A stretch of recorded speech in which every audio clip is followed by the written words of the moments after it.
Y bien amigos, estamos en una nueva edición de Vale por Este, son las 18 minutos de la mañana. Le damos la bienvenida a Steffi. Hola, ¿cómo andan chicos? Una nueva semana, nuevo día. Buen día, buen día. Tercer programa, estamos acá firmes. Sí, lunes, primer lunes que nos toca en Mavi. Sí, es verdad. Pero bueno, es una semana también media cortada. Sí. Mañana tenemos otra vez un día libre de streaming, así que pero después empezamos con todo. Finalmente Sí, arrancamos. la semana que viene es completa. Si no ocurre nada, sería completa. Creemos que sí. Creemos que sí. La semana que viene tenemos del 24 más 7, es la última semana del mes.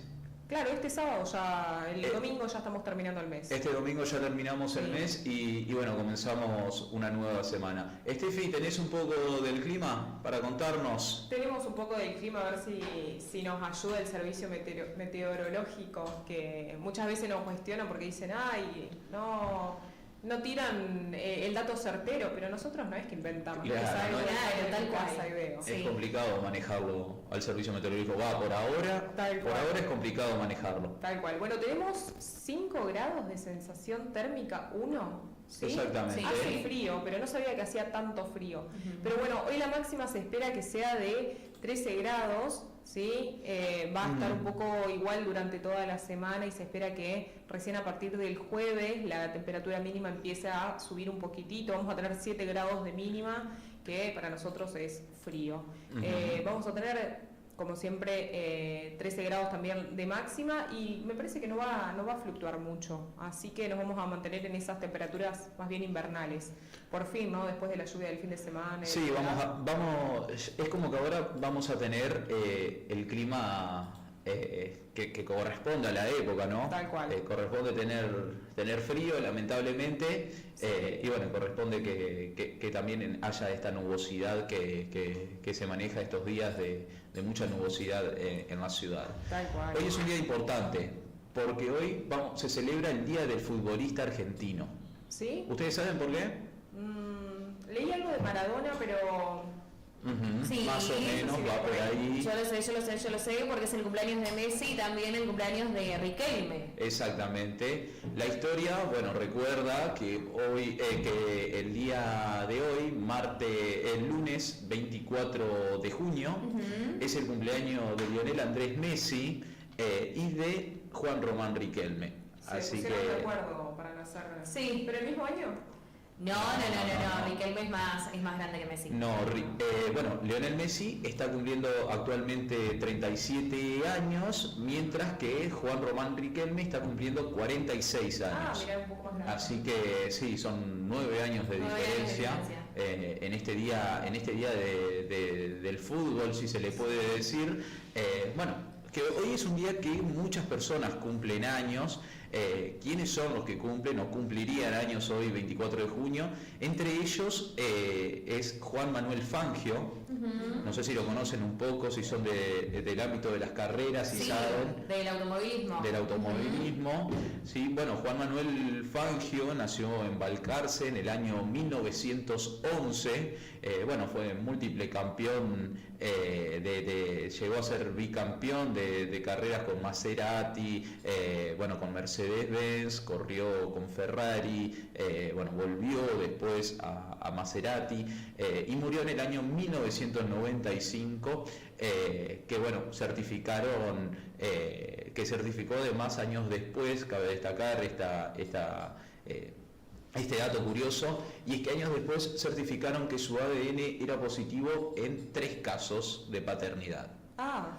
Por lo tanto, de repente, en otras palabras, como lo decimos por ahí en la jerga diaria, ¿no? Le aparecieron 3 pibes después de muerto, básicamente. También fue el nacimiento de Ernesto Sábato. El mismo año. El mismo año, exactamente, en el año 1911. Contanos quién era más o menos Ernesto Sábato. Ernesto Sábato, escritor, ¿no? Era en realidad doctor en física, pero después incursionó en lo que fue la escritura y un poco en la filosofía. Y si no me equivoco, tengo miedo de decir algo equivocado, pero bueno, no pasa nada. Estamos para equivocar. El error es humano, claro. Una de sus obras célebres fue El túnel, ¿no? Sí. Así que ¿leyeron Ernesto Sábato por ahí en la escuela secundaria? No recuerdo haber estudiado a Ernesto Sabato, pero siempre se recuerda que es un escritor y bueno, es uno de los más importantes, creo yo, de nuestra historia argentina, ¿no? Sí, y si no recuerdo mal, murió en 2011, que me acuerdo que fue un día, como un día importante a nivel internacional también, porque había muerto un referente de lo que es el Islam, de esa parte un poco conflictiva, podemos decir. Sí, exactamente, el 30 de abril del año 2011, en menos de dos meses antes de cumplir 100 años. Claro, Ernesto Sábato, bueno, el 24 de junio del 2011 hubiese cumplido 11 años. Hubiese cumplido 100 años. 100 años, está bien. Bueno, y hoy también es el cumpleaños de un artista que está en su auge musical. Estamos hablando de Mauro Ezequiel Lombardo Quiroga, que es más conocido... A ver. Conocido como... Más conocido como Duki. Se llama Mauro. Se llama Mauro Ezequiel Lombardo Quiroga. Tiene nombre de futbolista. Tiene nombre de futbolista, es verdad. Bueno, y capaz que por eso nació el 24 de junio, ¿viste? Está como todo unido. Bueno, está cumpliendo 28 años y es nacido en Almagro, Buenos Aires, que hoy en día está haciendo un éxito en todo lo que es la música del trap, del hizo una gira hace poco, estuvo en Madrid, creo yo. Fue el primer argentino en llegar a llenar un estadio Bernabéu ahí en Madrid. Sí, un ícono, la verdad, de la música argentina y más que nada para los jóvenes. Duki es un artista muy reconocido y muy seguido por los adolescentes y no tan adolescentes también. Y bueno, es el novio de una entrerriana, de Emilia Mernes, quien nació en Nogoyá. Y bueno, Emilia Mernes también está siendo muy exitosa con su música. Hace poco presentó un nuevo tema la semana pasada. Así que bueno, tenemos hoy nacieron muchas personalidades. Hay para bueno, amantes del deporte, para los que nos gusta el fútbol. Bueno, sabemos que el día de hoy es el aniversario del cumpleaños de Juan Román Riquelme y de Lionel Messi. Bueno, dos hitos históricos, creo yo, de la selección argentina, dos jugadores que sin duda alguna marcaron épocas. Bueno, Juan Román Riquelme marcó todo lo que fue el comienzo de los años 2000, creo yo, sin duda alguna, fue de los mejores 10, como así se le dice al famoso 10 que tiene la selección argentina, que bueno, una camiseta que ha sido portada por muchos históricos, como por ejemplo, bueno, Juan Román Riquelme, uno de ellos, bueno, actualmente portada por el campeón del mundo, campeón de Copa América, múltiple campeón de todo, Lionel Messi, que también es el día de su cumpleaños. Y bueno, también fue portada por otros jugadores como por ejemplo el Burrito Ortega, bueno, Aymar, jugadores como Maradona, también otro de los más conocidos dentro de esta lista. Pero ahora vamos a hablar un poquito de Juan Román Riquelme, ¿quién fue? Para los que no están muy cerca. Pero sigue vivo. Obviamente. ¿Vivo?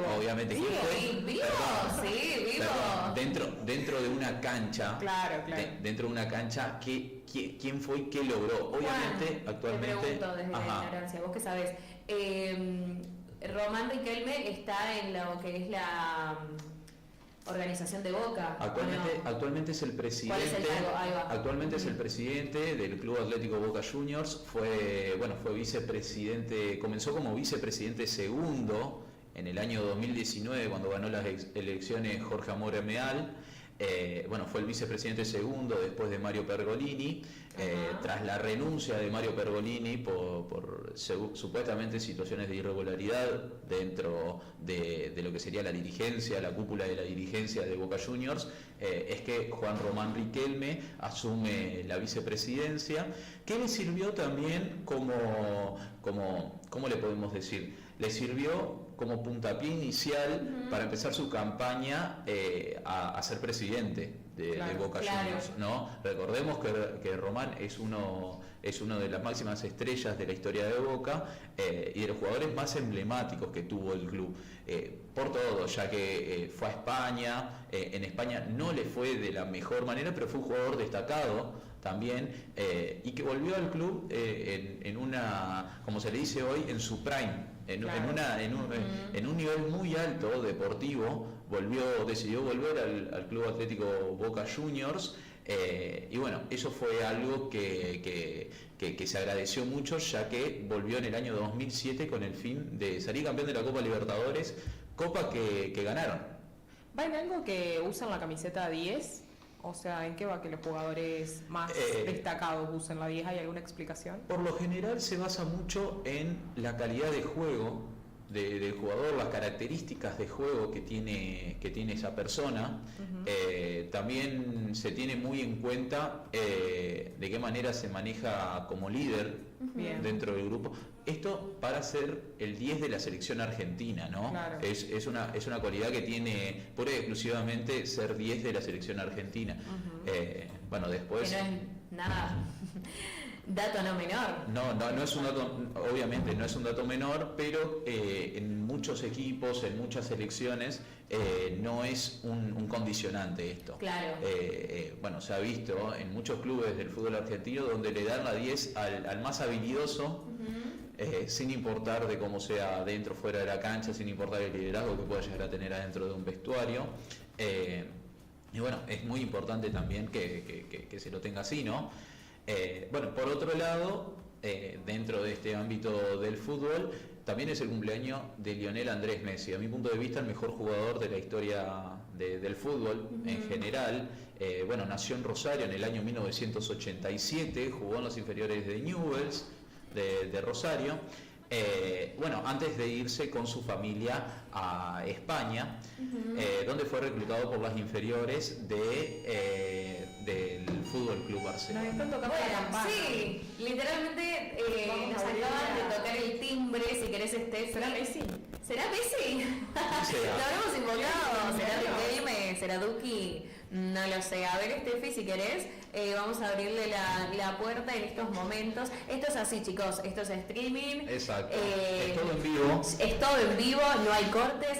Llega el invitado. Y bueno, hoy tocó el timbre el invitado. No nos había pasado a nosotros. No nos había pasado todavía de que nos toque el timbre el invitado, pero bueno, siempre es bienvenido. Obvio, todo suma. Vamos a dejar que se acomode tranquilo nuestro invitado para que, bueno, en breve comencemos la entrevista. Sí. Recordemos que bueno, es docente, es historiador de la ciudad de Concepción del Uruguay, y bueno, hoy nos va a estar contando un poco, vamos a estar hablando un poco de lo que es este nuevo aniversario que va a tener la ciudad el día de mañana, donde la ciudad cumple 241 años. Exactamente. Bueno, le damos la bienvenida, entonces lo saludamos. Muy buen día a Gustavo Sirota. Buen día, Gustavo, ¿cómo estás? ¿Cómo les va? ¿Qué tal? Bueno, Gracias por venir, gracias por venir. Bien más temprano. Sí, no pasa nada. No, está perfecto. La verdad, estaba ansioso por conocer el canal de streaming. Y otros días cuando vi en las redes, más allá de mi amistad con Alejandro, lo primero que pensé es, lo voy a llamar a Alejandro, yo quiero hacer algo en streaming porque creo que va por ahí, lo claro, que viene. Es algo nuevo. Sí, y aparte creo que es un poco la comunicación del siglo XXI, y la verdad que me encantaría, así que estoy pensando en algo para hacer.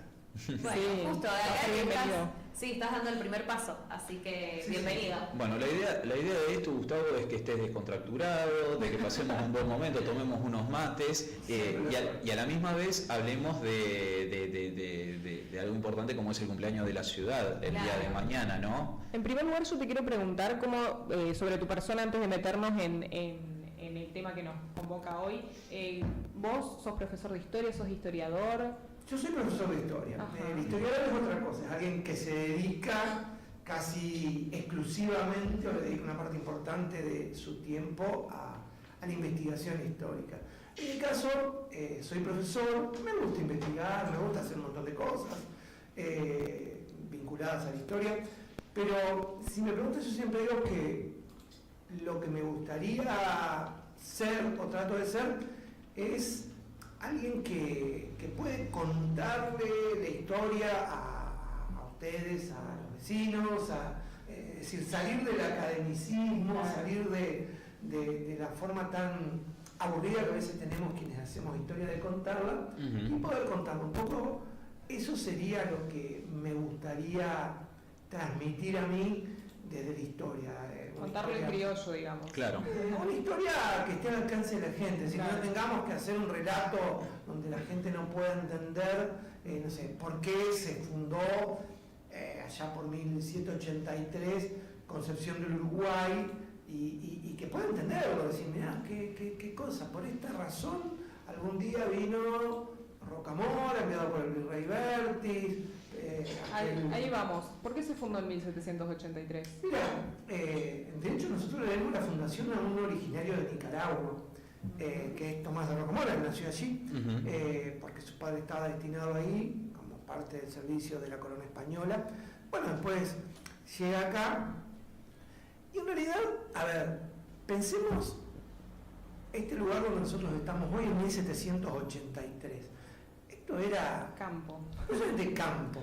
Era un lugar donde buena parte de los que estaban, ya había algunos pobladores que se iban estableciendo, fundamentalmente de origen europeo o descendientes de europeos, que venían a fundamentalmente criar animales.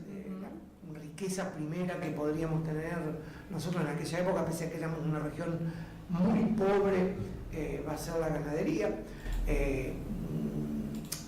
Técnicamente los grupos originarios que habitaban Entre Ríos todavía eran grupos nómades o seminómades, como los charrúas, los chanay, los minuanes, se no tenían asentamientos significativos, pese a que tenían asentamientos, por supuesto, en Entre Ríos.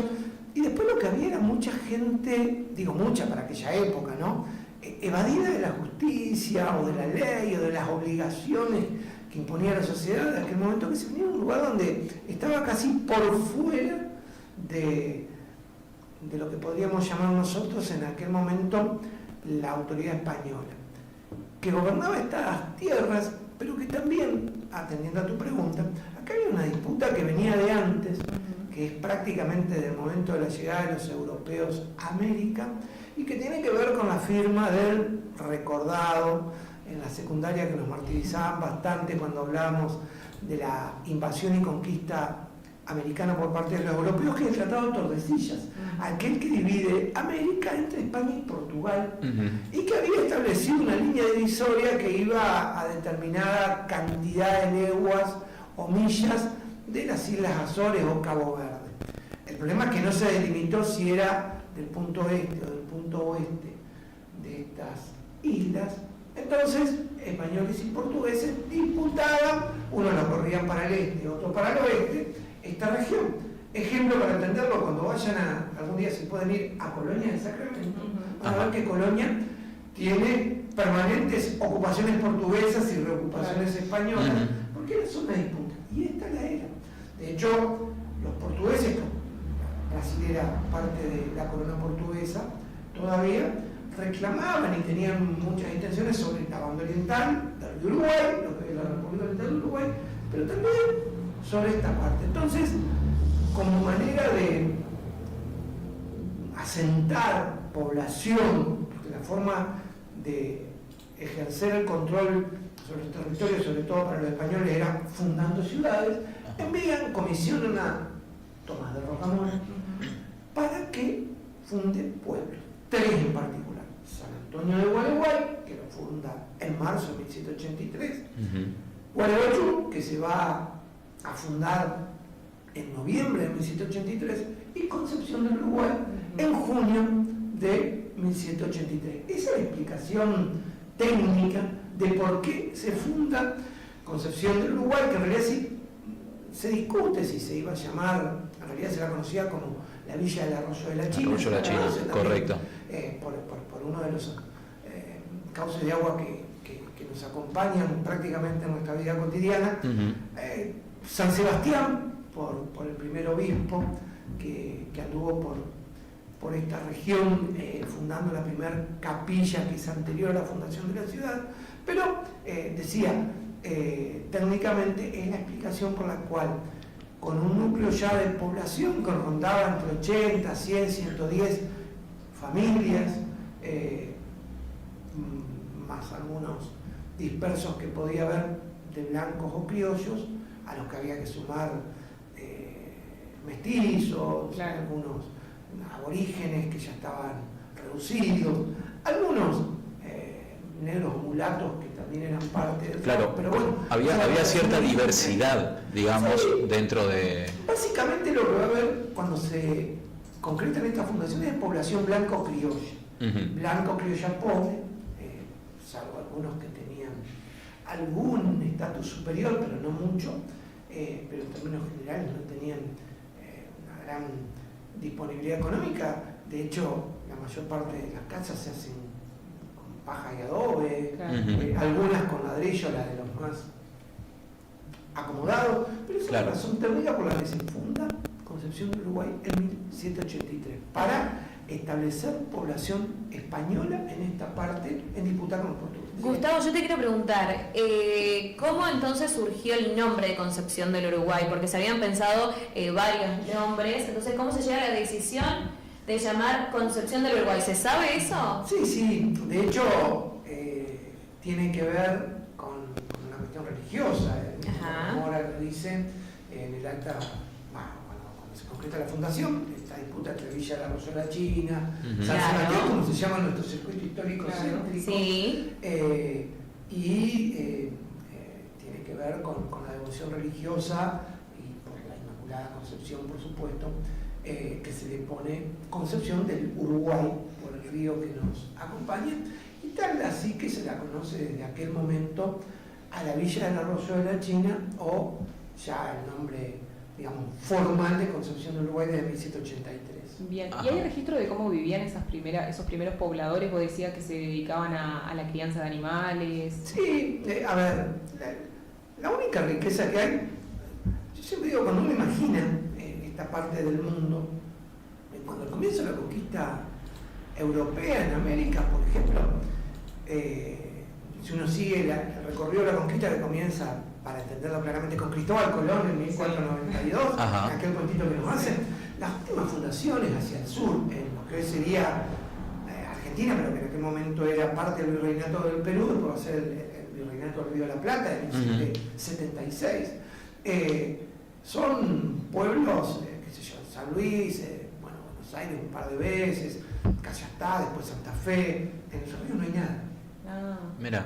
De hecho, la primera población, la bajada, que va a ser la población que llega desde lo que hoy sería Santa Fe, la bajada sería Paraná, todos eran unos núcleos que se van a ir asentando, pero el propio Hernando Arias de Saavedra, Hernandarias, como se lo conocen, que va a ser comisionado como adelantado, el que iba adelante en la invasión y conquista europea, cuando cuenta sobre esta parte del mundo, lo que hoy sería Entre Ríos, la banda oriental, se queja amargamente porque no hay nada, y le dan algunas hectáreas, varios miles, en términos actuales, en lo que sería esta región, y dice, ¿qué le voy a dejar a mis hijos? Nada, porque acá no había nada. Claro. Técnicamente, las riquezas para ellos, pero oro y plata. Después se va a ir asentando alguna población a partir de la incorporación, sobre todo el ganado vacuno caballar, que uno lo piensa y dice, el país de las vacas, bueno, vacas no había en América cuando llegamos a la región, ellos traen las vacas y el caballo, que acá no existían. Pero bueno, esto le va a ir dando alguna riqueza con, la venta de lo único que se podía exportar, que eran cueros. Se usaba un poco la grasa, el cebo para hacer velas o jabones, y después se utilizaba mucho más de los animales. Había muy poco desarrollo productivo, si se le puede decir. No había exactamente. De conservar los alimentos. Hacemos nosotros que el saladero, que va a ser la primera industria que va a poder, digamos, aprovechar. Que recordemos que hay varios en la provincia. Acaba de llegar en 1847 el primer saladero, que es Santa Cándida, aquí en Urquiza, pero antes no había. Entonces, alguna fábrica de velas, pero muy menor, en esta región de Hablemos. Entonces, la vida era muy dura, muy pobre y muy sacrificada. complicada para aquellos primeros pobladores que venían acá. Porque uno piensa, no sé, le dan extensiones de tierra que van desde tal mojón hasta tal mojón y uno dice, wow, ¿cuántas hectáreas? Claro, pero ¿qué hacer por la tierra? Claro. Ponía algunos animales y era una vida muy dura. Y las primeras construcciones que se hacen, de hecho lo dispone Rocamora cuando construye o cuando funda la ciudad y que organiza, digamos, cómo se iba a dividir. Entonces las casas iban a ser de paja y adobe, algunas de los que podían con ladrillos. De hecho se pedía que las casas se construyan, digamos, alejadas unas de otras cuando se dividen las manzanas y se dispone cuántas varas iba a tener cada propiedad, es decir, qué tamaño, digamos, la disposición de que las casas estén separadas generalmente en el medio de cada propiedad por una cuestión muy común que eran los incendios, porque un día como hoy estaba permanentemente prendida la cocina, que era era leña por supuesto, y ante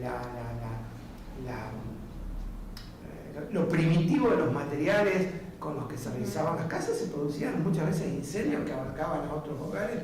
¿Y eso explica un poco que hoy las casas céntricas tengan más patio? Porque viste que... Sí, lo que pasa que a ver, esto ha ido cambiando en 200 y pico de años, hoy que vivimos este boom de desarrolladores que nos obligan a vivir en edificios. Uno no pensaba la casa mía paterna, una casa que tenía quinta, gallinero en la ciudad. Claro. Pensemos nosotros cuando pensemos, Concepción del Uruguay a ver, ni siquiera cuando se fundó en 1783, que era mucho más chico el casco urbano real, pero uno la piensa y dice, no sé, a ver, pensemos Concepción del Uruguay a principios de 1800, iba hasta las actuales calles Congreso de Tucumán, terminaba en Las Posadas, y después se recorrió un poco la zona céntrica y el casco urbano ni siquiera llegaba hasta donde estamos nosotros ahora en Puerto Viejo, la Constitución, porque si bien era el lugar originario donde se pensó incluso fundar la ciudad, casi no había población. Y a ver, el cementerio, cuando se piensa con Rocamora la fundación y se distribuyen los solares, Cabildo, que estaba donde está hoy la Universidad Nacional de Entre Ríos, el doctorado, en la plaza. Después se deja un lugar para iglesia, que está donde está la actual iglesia, pero que no era la actual iglesia, por supuesto. ¿Cuál era la actual iglesia? Antes de que continúes hacemos un paréntesis. No, la iglesia se dispone una iglesia ahí, pero no es esta que se elige en 1857 más o menos, o 57-59, bajo la gobernación de Urquiza, la presidencia de Urquiza, digamos, en la época del apogeo de Urquiza y su poder. Claro. Si bien la iglesia se piensa para establecer ahí, la primera estuvo aquí en la Concepción, pero era una capilla anterior, la capilla Almirón, que debiera haber estado del otro lado del arroyo de la China, donde estaba el principal asentamiento, porque el primer lugar que se pensó es al sur del arroyo de la China. ¿A qué altura más o menos? Claro.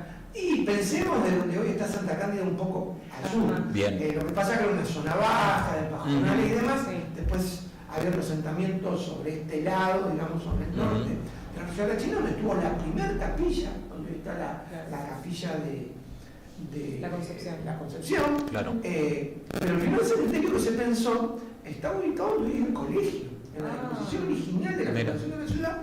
Es decir, cuando salimos a pasear alrededor de la plaza en el perro, pasaríamos por el cementerio. Por cuestiones de higiene y salubridad, se lo traslada donde fue el cementerio viejo, que estuvo hasta 1856, que se lleva donde está el cementerio actual, acá en la Concepción. Cuando se hizo la obra de la defensa, se encontraron muchos restos de huesos que seguramente podrían haber estado vinculados a aquel cementerio. Nombrabas recién a Urquiza. Urquiza.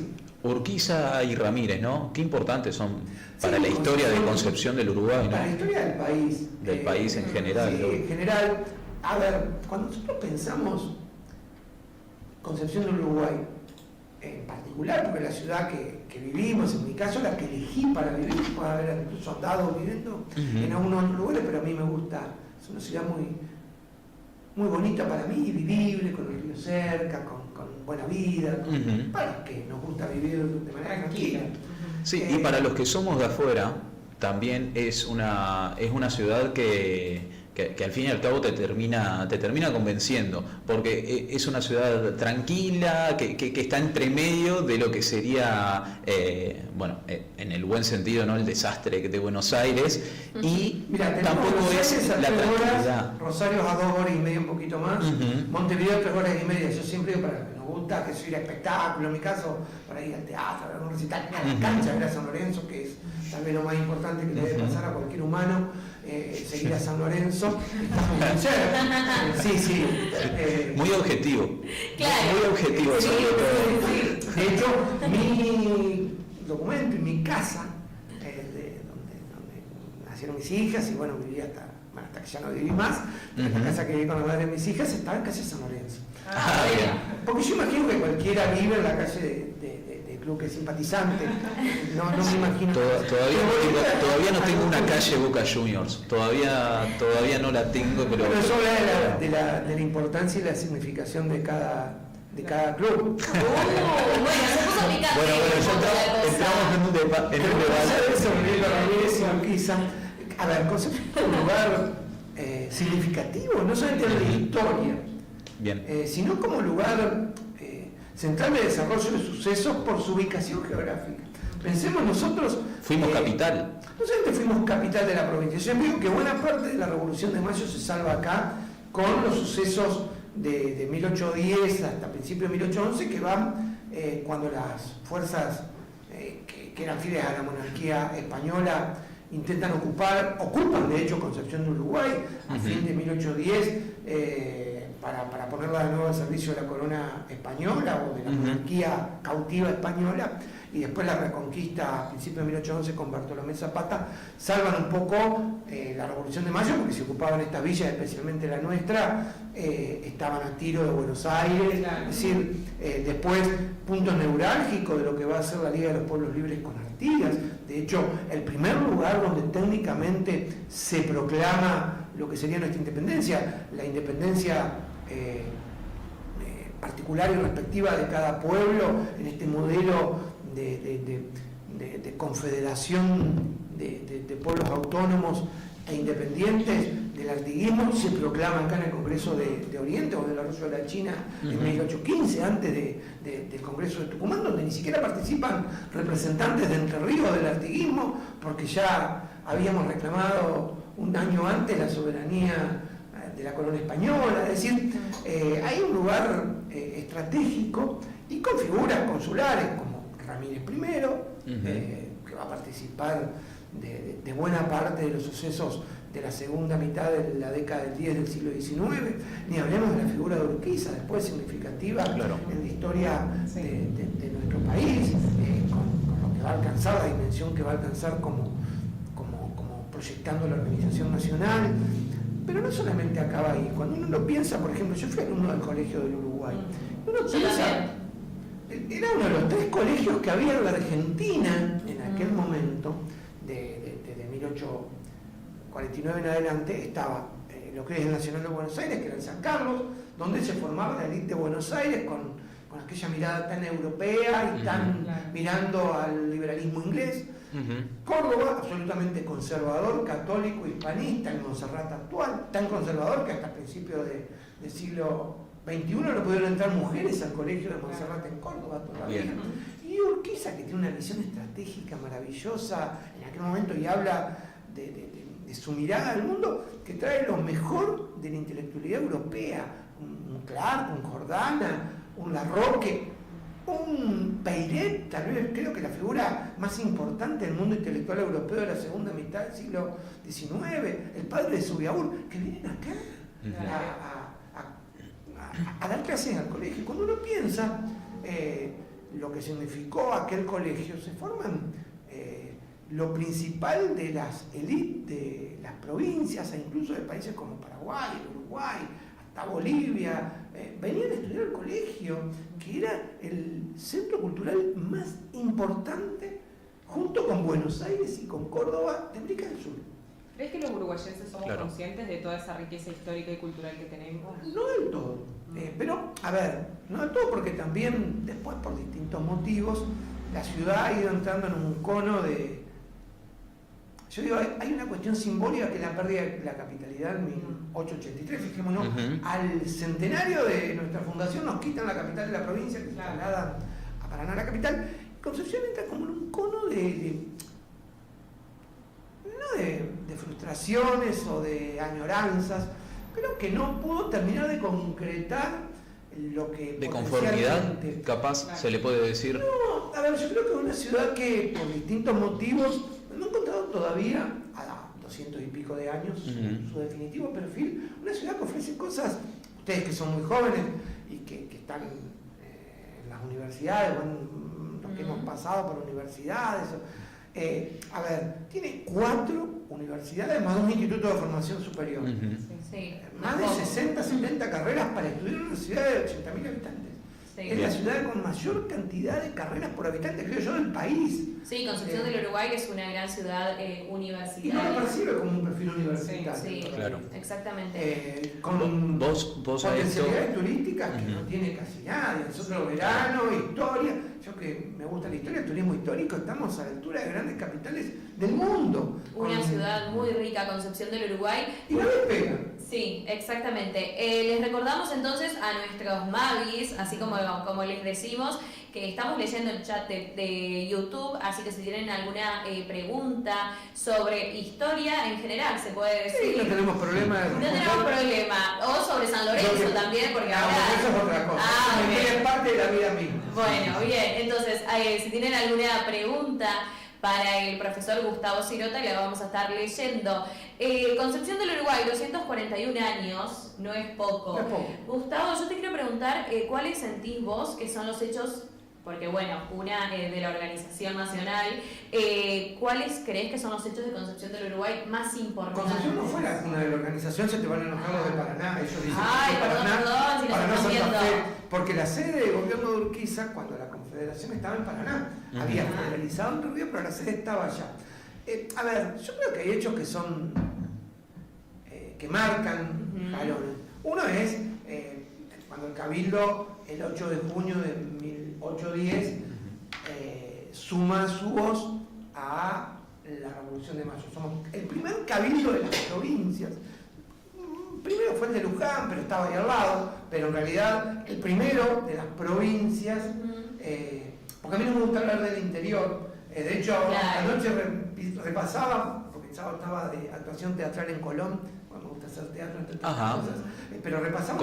Contanos ya que está No perdamos el hilo de la historia antes que me olvide. Pero mirá un programa que se repitió de nuevo en la TV pública, que se llamaba Argentina tiene magia, que cuando recorría por acá, era un mago que recorría la Argentina y encontraba la magia del país. Cuando venía por acá, justo me convocaron a mí por relación con alguna gente que está en estas cosas en las ciudades. Me ha permitido hacer cosas que yo para Canal Encuentro, para un montón de cosas. Bueno, y yo contaba y hablaba del enfrentamiento entre Buenos Aires y el interior. Y digo, ¿cómo se me pasó en ese momento? Yo no hablo de Buenos Aires y el interior, hablo de las distintas provincias. Buenos Aires es una provincia más. Decía, Concepción de Uruguay no es la cuna de la organización, pero tiene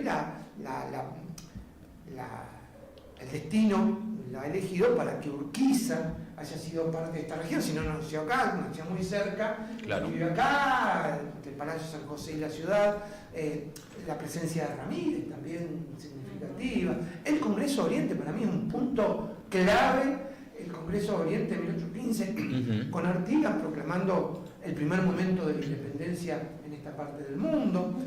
Después hay muchos sucesos que uno creo que podría poner como puntos clave. A mí, por ejemplo, hay algo que a veces no se le presta atención, que son 2 personajes de la segunda mitad del siglo XIX, uno que está siendo rescatado. Hoy hay un par de trabajos interesantísimos de mi amigo y querido colega, pero aparte amigo de la vida, casi un hermano, Américo Schwarman, que tiene que ver con revalorizar la figura de Alejo Peiret. Para mí Peiret es de los más importantes intelectuales, si no el más importante intelectual de Europa en el siglo XIX, en la segunda mitad, que viene acá y que de hecho cuando participa en la Exposición Internacional de París de 1889, al centenario de la Revolución Francesa, va en representación no solamente de nuestro país, sino de los trabajadores de América del Sur, y participa, por ejemplo, de la creación de la Internacional de Trabajadores y o es parte no de la creación, pero sí del Congreso Internacional de Trabajo, donde entre otras cosas se codea con Marx, con Engels, con lo más importante de aquel primer momento del movimiento obrero en el mundo, pero una figura reconocida por fuera de sus ideas, se llamaría liberal republicana para aquella época, pero Painet es un ejemplo claro de lo que significó estar aquí, mano derecha de Urquiza en la creación de colonias.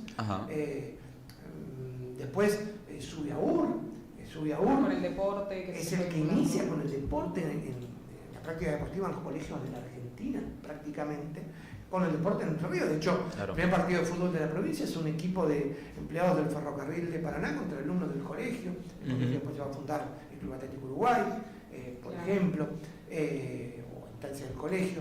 Pero Pairet es uno de los que, porque en esa exposición internacional también él va enviado por el gobierno argentino y conoce a Pierre de Coubertin, el padre del movimiento olímpico moderno, el padre de estas prácticas deportivas en jóvenes y en el colegio.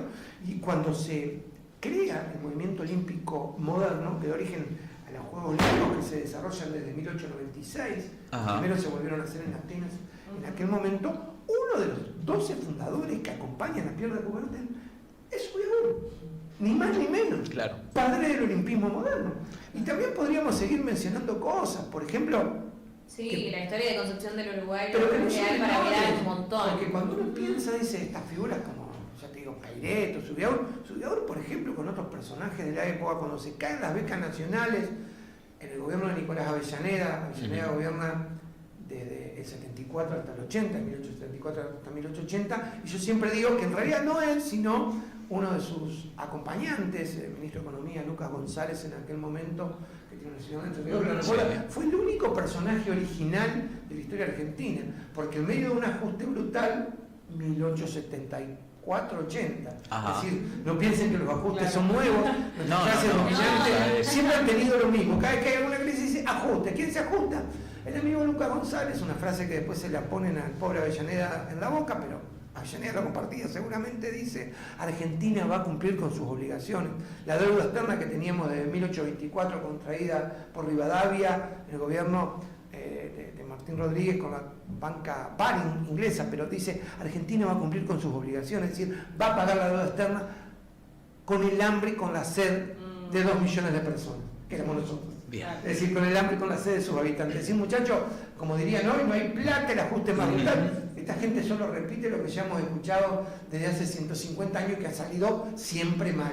Pero más allá del detalle político actual, yo digo, en aquel momento se caen las becas para los alumnos del colegio y se crea la Asociación Educacionista La Fraternidad, donde está hoy también funcionando la Universidad de Concepción del Uruguay. Sí, que hace poco cumplió años también. La Frater, el 14 de mayo de 1877, que se crea en el propio edificio, primero las primeras reuniones del colegio, donde hoy sería la biblioteca, que es el colegio, que funcionaba también la legislatura provincial. Después se crea en la sala teatro 1 de mayo, que existía donde hoy es el rectorado de la UNA, que tiene también ahí una pequeña sala teatro, donde estaba la vieja sala del teatro 1 de mayo. Pero la Fraternidad fue el único internado de este tipo que hubo en América del Sur. El único. Donde han pasado figuras increíbles, no solamente del ámbito político, la gestión política, de la cultura, de las artes, de la ciencia, que venían a estudiar acá, que eran parte de la ciudad de todos los días. Personas que fueron muy importantes para la historia, sin duda alguna, argentina. Presidente, Julio Argentino Roca, Arturo Frondizi, Victorino de la Plaza, han pasado por nuestras calles, Ferreira del Paraguay, es decir, gente del mundo de la cultura, de las ciencias. Concepción de Uruguay fue, pero, a ver, una ciudad con características casi únicas, fuera de Buenos Aires, tal vez Córdoba, alguna más. Después tuvimos también a la médica doctora Teresa Rato, la segunda médica de la Argentina, después de Cecilia Griezmann. Claro, que ella, no sé si es cierta esta teoría, que se camufló, ¿no?, para poder estudiar, porque era muy masculino la visión. No. Pues es que ella comienza en la escuela normal, después se quiere cambiar al colegio porque el colegio era el que te habilitaba, digamos, el título de bachiller para seguir estudios universitarios, ya quería ser médico. El padre va a hablar con el rector del colegio, entonces, para que le incorpore, le permite anotarse, El problema es con los compañeros. De hecho, los compañeros del curso de ella y los profesores, cuando ella quiere entrar, 1893, 92, 93, no me acuerdo en este momento, o 94, 93 creo que es, al colegio, hacen una protesta en la plaza, no entran al curso, porque se negaban a compartir con una mujer. No. Y de hecho había profesores que en aquella época era muy común tomar lección todos los días, cuando le tomaban lección a sus alumnos, le tomaban a todos, y por ahí cuando alguno no respondía, a ella no le tomaban nunca, prácticamente ningún docente, pero hubo un par de casos famosos, contados, no sé si como parte del relato popular o real, pero le preguntaban a cada uno de los compañeros, ninguno contestaba, y la que sí tenía la respuesta era ella, y terminaban de preguntarle a todos los compañeros varones, y cuando solo quedaba ella, y para no sufrir de humillación de que una mujer tenga la respuesta y los varones no, se retiraron y le dejaron de dar clase. Por favor, bueno, estamos repasando. Pero bueno, perdóname, cuando lo piensa, hoy en día no. Fue una transgresora en el buen sentido, ¿no? Aquellas mujeres que ingresaron a la universidad a fin del siglo XIX, principio del siglo XX, eran excepciones en un mundo absolutamente patriarcal, machista, y fueron ganando terreno. En este caso no necesitó más que dedicación, que esfuerzo, por supuesto las potencialidades que tenía Teresa Rato. Fíjate vos que muere muy joven de una peritonitis que no tenía quien lo opere en Concepción del Uruguay. Claro, pero ella llega a ser médica. Sí, es la segunda médica de la Argentina después de Cecilia Bierzo. Y la primera entrerriana. La segunda. En realidad la primera nacida en Entre Ríos, porque Cecilia Bierzo vivió en una estancia cerca de Gualeguay porque allí habitó su familia. Y también venían a Concepción del Uruguay. Pasaban por Concepción alguna vez. Bueno, estamos repasando entonces la historia de Concepción del Uruguay en el marco de los 241 años que se cumplen mañana. Tenemos mensajes en el chat. Daniel Gustavo Vespo nos saluda y dice: buen día a todos, rica historia la de nuestra ciudad. Y la verdad que sí, Gustavo. Bueno, ha pasado un amigo. Hemos compartido la UCU y bueno, por supuesto nos conocemos de la vida en esta ciudad, donde afortunadamente todavía podemos conocer y saludar entre vecinos, y más quienes hemos estado muchos años en la ciudad. Pero sí, es muy rica la historia, pero en todo sentido. Uruguay, la verdad que... ¿Y cómo, Gustavo, cómo crees que está posicionada hoy en día Concepción del Uruguay en cuanto a la histórica? En cuanto a la histórica, porque también se le dice así, ¿cómo pensás que el resto de las provincias de Argentina ven a Concepción del Uruguay? Claro, yo creo que ha cambiado mucho. A ver, creo que cada momento de la historia tiene un recorrido diferente. Y por eso también a veces la discusión, a mí me pasa en un montón de cuestiones, desde lo deportivo hasta lo cotidiano.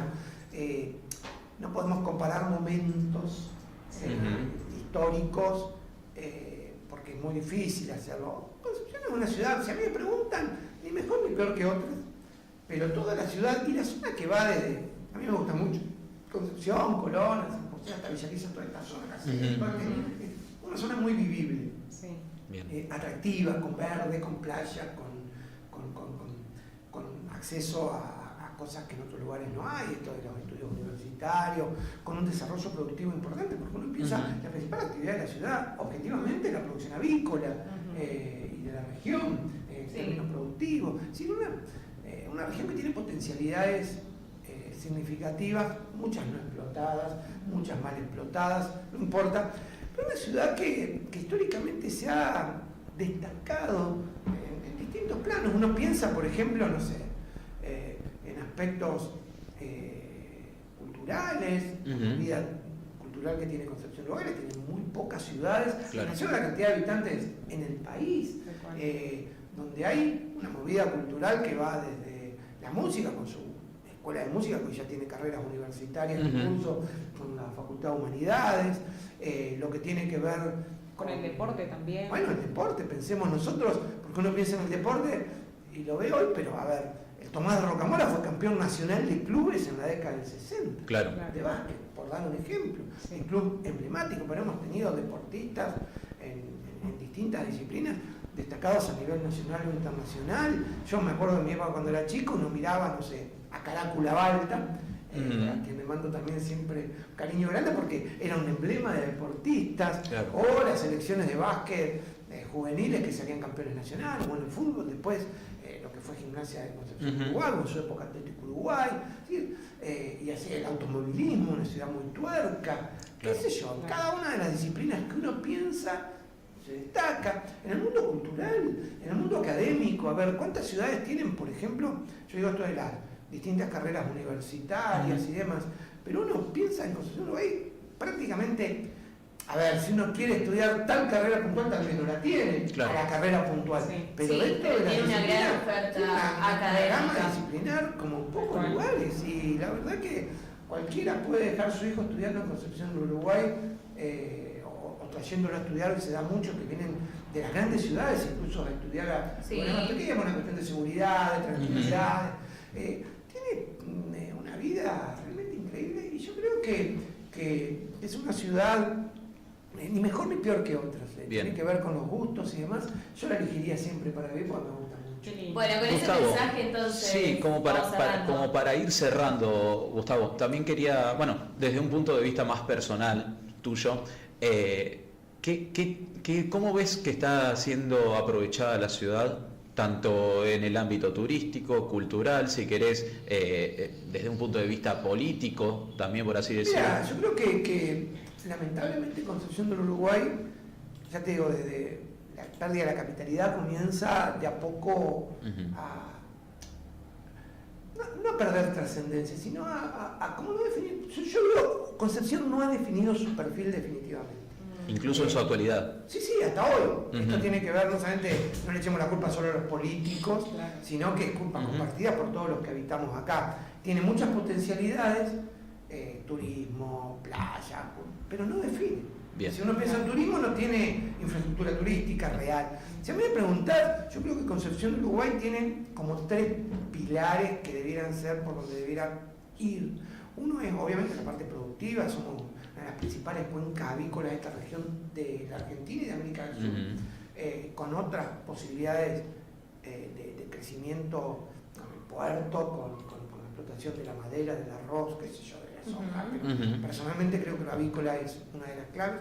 Después, la cuestión universitaria y cultural me parece fundamental, pero desarrollar infraestructura para eso, claro, que no la hay todavía.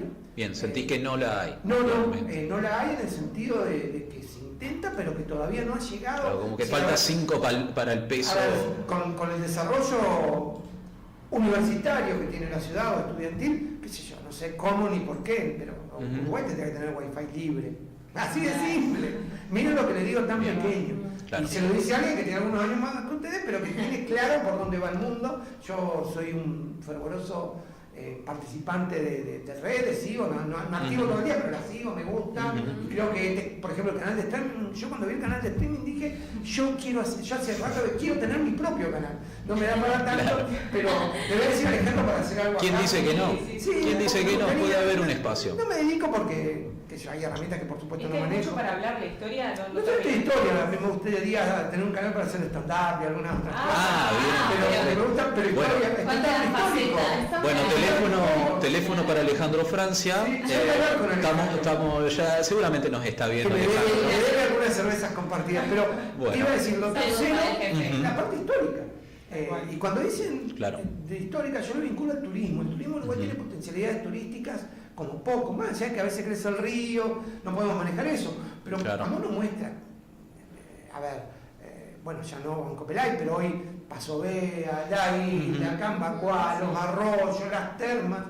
Yo le mando fotos a mis amigos en el mundo, le mando a las 8 de la mañana, que no sé por qué hablan a las 8 y no está abierto todo el día en verano, o a las 6 de la mañana para lo que nos gusta. Lo que hablábamos el otro día. Claro, yo me niego, yo a las 8 de la mañana estoy haciendo cola para entrar a la isla o a Paso Vera. Yo digo, ¿por qué tengo que hacer cola a las 8 y yo me levanté a las 6 para ir a caminar y tomar mate a la isla? Exactamente. Y yo le mando fotos a mis amigos del mundo y me dicen, sana envidia, ¿dónde estás? Digo, mira, esta no es una isla del Egeo griego, ni es el Caribe, esto es Concepción de Uruguay. Entonces, tenemos potencialidades que para mí hay que vincular al turismo histórico, que es el turismo que más plata deja en el mundo. Sí, el que hace turismo histórico va a gastar. Entonces, para eso también tenemos que crear infraestructura. Y ahí sí tiene que estar, aunque hoy la corriente principal de pensamiento, equivocada por supuesto creo yo y falaz, sea el retiro del Estado. Yo creo que el Estado tiene que estar participando, no haciendo un hotel, pero dándole facilidades y acompañando al privado, y creando entes mixtos también para aportar a esto. Yo sé que es una tarea, ¿viste? Yo lo hablo y a veces me dicen, che, bueno, pero no, yo no estoy a cargo de ninguna gestión ni de ningún gobierno porque ni serviría ni es lo mío. Lo mío por ahí es pensar y hablar, pero está bueno pensarlo y acompañar a quienes tienen, porque creo que hablar y dar el punto de vista también, que muchas veces capaz en el ámbito político, ya sea por un está muy en el día a día, más en países como exactamente, los nuestros con tantas necesidades y cosas insatisfechas, y a veces no te da el tiempo a dos generaciones. A ver, a mí me quedan 20, 25, 30 años en este planeta con suerte, pero yo creo que hay que pensar una ciudad a 50 años, que yo no la voy a ver, un país a 50 años, que yo no lo voy a ver, pero no se puede tener la mirada corta de las próximas elecciones, o de si me va bien o mal en el día a día, que es lo que lo funciona a veces a los que están en la gestión. Pero habría que pensarlo, incluso cuando uno piensa en los medios. Cuando yo tenía la edad de ustedes, que ya ni me acuerdo, nosotros escribíamos en máquinas de escribir. Hoy cuando uno lo piensa, yo no puedo creer que haya gente de mi generación que no tiene Instagram o Twitter. Claro. Bueno, Porque Gustavo, parte de te la vida. agradecemos muchísimo. Te vamos a volver a invitar Cuando seguramente quieran, cuando porque quieran. Tengo tiempo. Y tal vez la próxima vez sea con un programa del propio. Tal cual. También. No sabemos. Sí, o nos puede contar, no sé, la historia de San Lorenzo Es también. la más maravillosa historia. También. Va de la mano de la historia del país. Un día te la voy a contar. Bueno, vamos a una pausa y lo despedimos a Gustavo. Muchas gracias, Gustavo. Entonces, Gustavo Sirota hablando sobre el aniversario de los 241 años de concepción del Uruguay.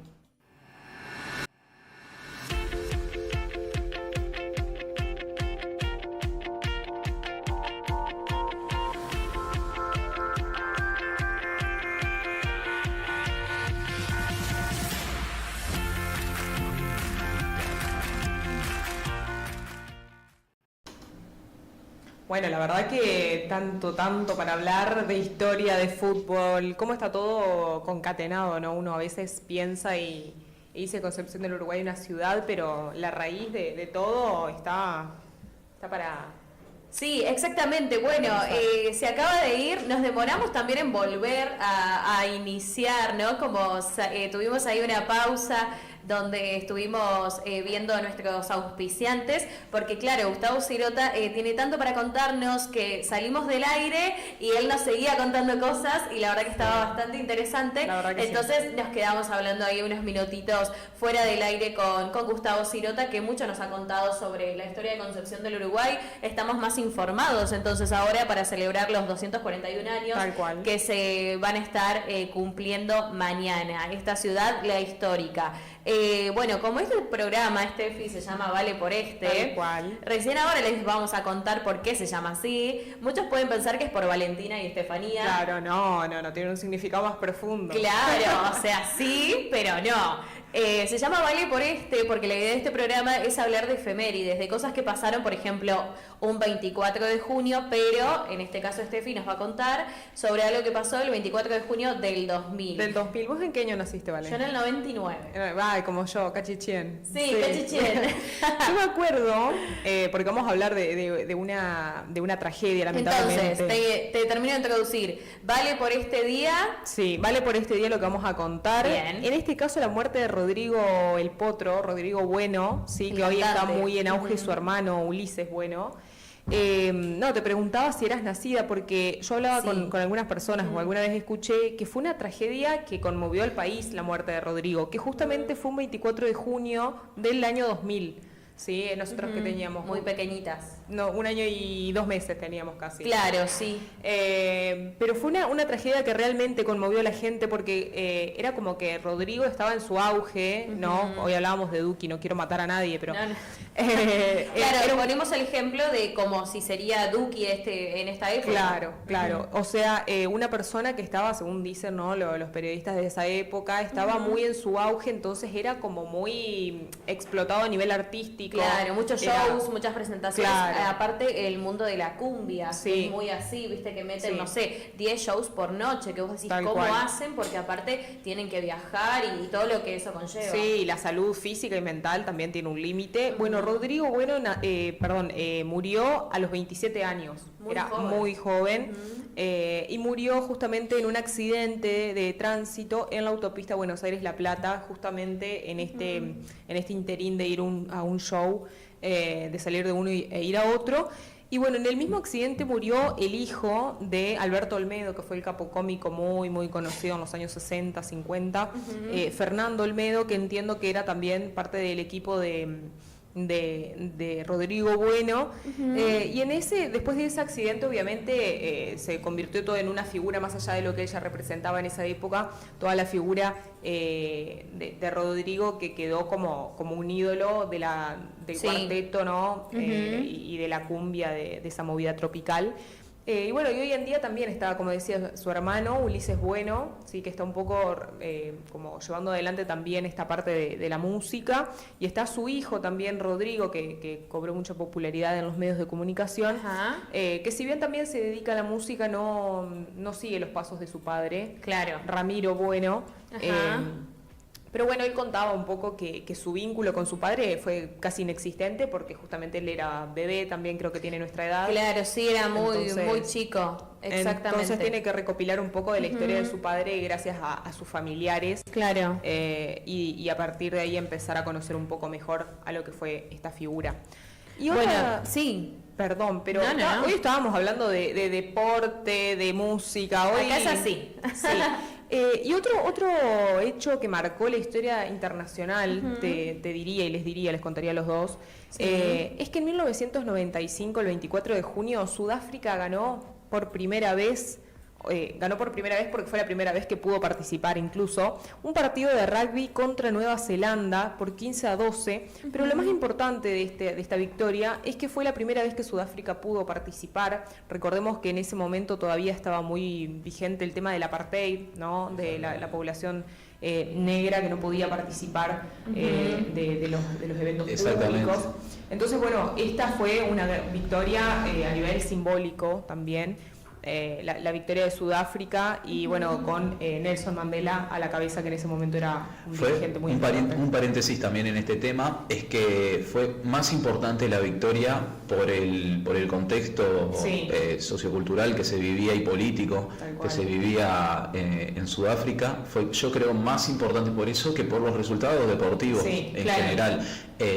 Recordemos también que esos resultados deportivos hicieron que Sudáfrica a lo largo de los años empieza a ser un epicentro del rugby. ¿Por qué digo esto? Actualmente es el país con más copas del mundo. Recordemos la del 95 que ganaron de local. Luego vino la del año 2007 en Francia, que también salieron campeones luego de ganarle a la Argentina en semifinales.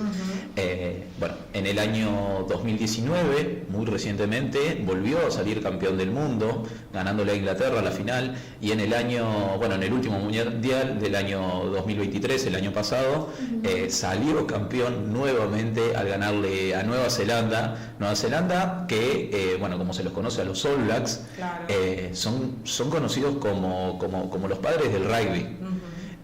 Por un tema de cultura, por un tema de que en Nueva Zelanda vas a una plaza y no están jugando al fútbol, están jugando al rugby, están jugando una famosa tocata, como se le dice. La tocata es un partido de rugby, pero a diferencia de haber tackle, de haber golpe, es que los tocas con la mano, tienen que dejar la pelota y otro jugador sigue abriendo el juego.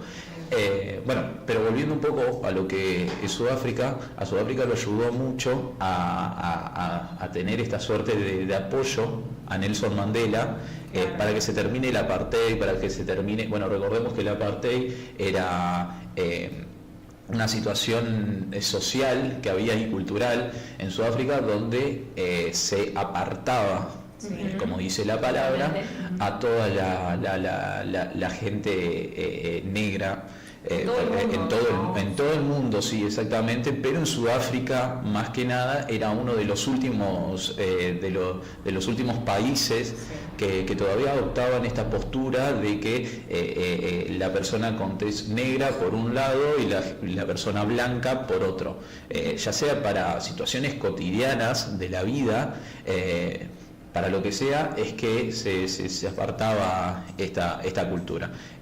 Y qué importante que fue, ¿no?, ese primer mundial para Sudáfrica que le dio lugar, que le dio hincapié a las generaciones que actualmente estamos viendo. Claro, para ¿no?, comenzar a crecer, exactamente. Bueno, otra cosa que se celebra hoy, 24 de junio, tenemos muchas efemérides, el Día del Maquillador, o Día del Maquillaje también. Bueno, en esta efeméride se reconoce a aquellos profesionales artísticos del maquillaje que enaltecen la belleza de las personas. Bueno, ¿cuál importante es el maquillaje?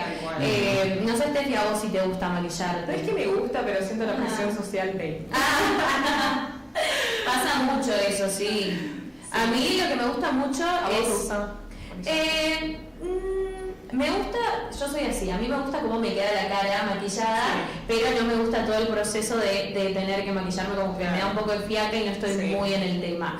Estamos viendo en pantalla justamente una foto de María Becerra, esta cantante argentina, que fue muy polémica en Twitter por el tema de que, claro, vos ves la cara de María Becerra así, decís qué le pasó, porque está tan maquillada, viste, con esos colores, que hay veces que el maquillaje te puede beneficiar o no. En este caso, claro, ahí vemos la cara de María Becerra sin tanto maquillaje, porque una siempre tiene algo de maquillaje, ¿no? Tenés un poquito de base, un poquito de corrector.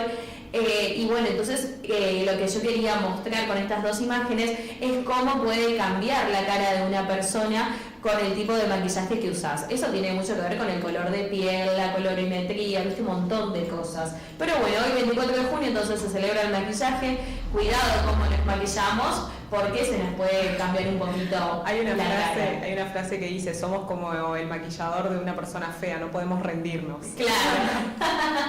Así que bueno, esas fueron todas las efemérides que tuvimos hoy. Que Está fueron como un muy montón. vinculado lo artístico, lo deportivo, que también en cierto punto termina siendo artístico, ¿no? Como el arte, el deporte, si querés. Está todo muy vinculado. ¿Tendrá algo que ver? No sé, pero viste que hoy 24 de junio es una fecha importante, la verdad. Y bueno, mañana también por el cumpleaños de la ciudad. Pero sí, nació Riquelme, nació Messi, Día del Maquillaje, falleció Rodrigo, el cumpleaños de Duki. Y falleció Carlos Gardel también, un 24 de junio. También, ¿no? el 24 de junio está terrible. ¿Está mufado o está afortunado? Sí, que Gardel, que también falleció en un accidente, pero de avión en Colombia, donde fallecieron otras 17 personas. Esto pasó en 1935. Carlos Gardel, recordemos que fue el incursor, podemos decir, de lo que fue el tango. Que no era argentino, en realidad nació en Francia, se nacionalizó uruguayo, pero después su vida la transcurrió acá en Argentina, así que fue un argentino por adopción. Te cuento un dato random de Gardel, el apellido en realidad era Gardés. Con ese. Con S, pero una vez que lo escribieron, la S parecía una L y de ahí adoptó Gardel en vez de Gardés. Dato de color. Entonces, pero si nació en Francia, ni siquiera se llamaba Carlos, se llamaba Charles. También, sí, así que el Carlos Gardel que conocemos no hubiese sido ese Carlos Gardel seguramente. Tal cual. Y bueno, después, ¿qué más tenemos? Efemérides. Siempre hay un dato random, todos los días está, no sé, Día del Constructor, ¿no? Claro, bueno, hoy Día del Maquillador. Claro. No mucha gente debe saber, pero bueno, ahora... Feliz Día a los Maquilladores. Feliz Día a los Maquilladores, exactamente. Saludo a mis amigas que muchas veces me han maquillado, porque a mí la verdad que me da un poco de fiaca, pero bueno, hay que hacerlo. Más que nada ahora que estamos en streaming, yo me levanto temprano, me maquillo un poquito como para, bueno, tener una cara un poco presentable para que cuando prendan Mavi no se encuentren con algo, viste, tan terrorífico. Así que bueno, esas fueron las efemérides que tuvimos en Vale por valieron solamente por este día. Bien. Bueno, 8 minutos falta para que finalicemos nuestro programa, para que finalicemos una nueva jornada en Mavi TV. Bueno, para que finalicemos una nueva mañana en Mavi TV. Recordemos que volvemos. Esto sigue, volvemos exactamente a las 17 horas con línea de 3. Luego a las 18 hasta las 19. Estamos 19:30, estamos con el programa Haceme la Segunda. Haceme la Segunda, que hoy van a traer al diputado provincial Silvio Galay, va a estar muy interesante. Bien. Así que... Sí, bueno. Y línea de 3 trae a 2 personas del equipo de Gimnasia y Esgrima, del Bien, técnico. bien. Serán 2 entrevistas muy bien aprovechadas, Sí, tal cual. como bueno, la que tuvimos hace un ratito con el profesor de historia de distintas escuelas, de distintas instituciones de la ciudad, con Gustavo Sirota. 10 grados en la ciudad de Concepción del Uruguay. Bueno, ahora está soleado, parece que salió el Comer sol. mandarinas al sol a la tarde. El invierno, ¿viste? Se puede Para prestar, eso. sí, se puede prestar para hacer eso. Hoy 24 de junio, 11 y 24 de la mañana, día parcialmente soleado, vamos a tener una máxima de 14 grados y una mínima que yo creo que ya quedó lejos en el tiempo de 6 grados. Sí. Creo que ahora se está acomodando de a poco la temperatura. Vamos a tener 17 a 33 kilómetros a la hora y hay una humedad del 80% actualmente. Bien, mañana juega Argentina de vuelta, no estamos en el Correcto. streaming, pero estamos trabajando para hinchar la selección. Obvio, es un trabajo muy... ¿Cómo lo vivieron el jueves pasado el partido? Fue un partido, yo creo que fue bastante intenso, fue más intenso de lo que se esperaba para la selección, pero creo que sin duda alguna pudo sacar un resultado mucho más que favorable, teniendo en cuenta los próximos 2 partidos, los próximos 2 encuentros que tiene la selección argentina, ¿no? Que no son menores, son contra Chile, el día de mañana, y contra Perú el día sábado. Bien, ¿y cómo están Yo bien, los ánimos? yo estoy bien esperando que llegue el partido porque a mí me encanta hinchar a la selección. Ya me olvidé de ponerme la camiseta el jueves. Bueno, pero tenés otras 2 chances. Sí, mañana me tengo que acordar. Ese es el tema. Pero mañana no recordar. hay streaming. Vos decís ponerte la camiseta durante Para el partido. Bien. Sí, para el partido. Porque todavía no nos ha tocado ningún día que juegue la selección y estar en vivo. Claro. Porque jugó el jueves y no estuvimos, y juega mañana y tampoco estamos. Esto pareciera que cuando juega la selección nos agarramos la pala, pero sí, Claro. trabajamos fuera de cámara. Por el feriado, digo, porque juega la selección. Bien, teniendo en cuenta que mañana se juega el partido contra Chile a las 22 horas, hora argentina, Argentina jugará en Nueva Jersey, en esta copa que se está transitando en Estados Unidos. Actualmente el seleccionado nacional está entrenando en el estadio de New York Red Bull, uno de los clubes que tiene en su poder la compañía Red Bull. El probable equipo de la selección argentina para jugar contra Chile, el equipo que paró el técnico Lionel Scaloni, es con Emiliano Martínez en el arco, el Dibu, una línea de 4 en el fondo con Nahuel Molina, Cuti Romero y acá la primera duda, si va Lisandro Martínez de titular, que lo hizo de muy buena manera, o vuelve Nicolás Otamendi, otro de los históricos que tiene este seleccionado nacional.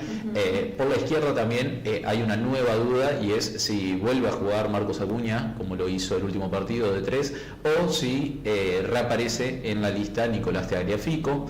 El mediocampo yo creo que va a ser uno de memoria en esta Copa América, yo creo más que nada por actualidad de cada jugador, donde va a estar Rodrigo de Paul. Yo creo que es una fija, el motorcito de la selección, como si se le dice. Rodrigo de Paul, que está cambiadísimo, o sea... Sí, que cambia de look como... El pelo, está como su exnovia, como Tini, viste que Tini también cambiaba mucho de pelo, primero rubia, después morocha, después pelo corto, después pelo largo. Bueno, Rodrigo también tiene una onda ahora con pelo largo y usa vinchas, está como, le gusta cambiar. Fue 2007, ¿quién era que tenía ese look? El burrito Ortega, ¿no era que usaba? Puede ser. El pelo largo también era el pájaro Canigia, muy ese estilo. Puede ser que esté adoptando unos nuevos looks. Está bueno igual porque viste que hoy en día se usa como que mucho el corte que tienen casi todos los futbolistas que vemos, como medio rapado, un poco más largo. Bueno, entonces Rodrigo como que sale un poco de eso. Muy bien, de 5 va a jugar Leandro Paredes y va a conformar el mediocampo Alexis McAllister como para ir cerrando. La delantera, casi una fija también, si se le puede decir, Lionel Messi, el capitán y el mejor jugador que yo creo que nunca va a ser duda de acá, a que se retire de la selección. Yo creo que no va a ser duda su titularidad, más allá de que tenga un problema físico. Luego estará acompañado por Ángel Di María.